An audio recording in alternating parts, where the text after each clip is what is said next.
দিন থেকে শীর্ষক এটার জন্য আমি 27/2/2025 তারিখে পরিবেশ মন্ত্রণালয়ের সচিব, তারপর মহাপরিচালক, ঢাকা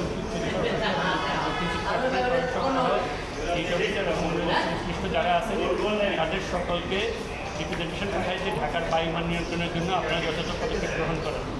এরপরে যখন আমি 27/2/2025 রিপ্রেজেন্টেশন পাঠালাম, ওনারা ঢাকার বায়ুমান যে দূষিত যে স্কেলটা আছে এটা শীর্ষ অবস্থান করছে এবং অস্বাস্থ্যকর পরিবেশ, কিন্তু এটার জন্য ওনারা কোনো পদক্ষেপ নেয়নি। তারপর আমি 25/3/2025 একটা রিপ্রেজেন্টেশন ফাইলিং করি যে ঢাকার বায়ুমান দূষণ যেটা আছে এটা রোধ করার জন্য ঢাকা সিটি কর্পোরেশন পরিবেশ উদ্যোগ করে সংশ্লিষ্ট যারা আছে তারা যেন এই জন্য ব্যবস্থা গ্রহণ করে।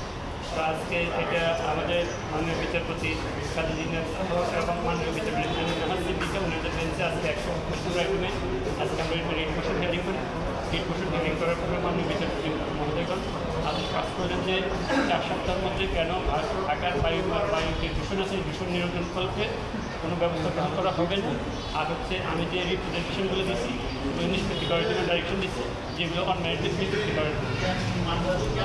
আমাদের আজকে ঢাকা সিটি কর্পোরেশন যে বায়ু দূষণ আছে সে বায়ু দূষণ ব্যাপারে মাননীয় আদালতের নির্দেশ। বায়ু দূষণ নিয়ে আগে একটা বড় রিট আছে, সেটার অর্ডার হয়েছে, রায় হয়েছে এবং এটাকে কন্টিনিউয়াস মেনটেন্যান্সের সাথে একটা মামলা চলমান আছে এবং এই বিষয়ে দুই সিটি কর্পোরেশনকে বিস্তারিত নির্দেশনা দেওয়া আছে কী কী করতে হবে। সেটা থাকা অবস্থায় আপনারা সেটার মধ্যে হচ্ছে ইটভাটা দেয়, যে ঢাকা পাশে যে ইটভাটাগুলো আছে ওই ইটভাটা এবং নদী দূষণ সেটার মধ্যে প্রশংসা করছে। বায়ু দূষণ নিয়ে আছে সেটা ইটভাটা এবং ওই যে ঢাকার যে নদী দূষণ এটা সরকার করছে। আর আমি যেটা করছি সেটা হচ্ছে স্পেসিফিক শুধুমাত্র বায়ু দূষণ রোধ করছে।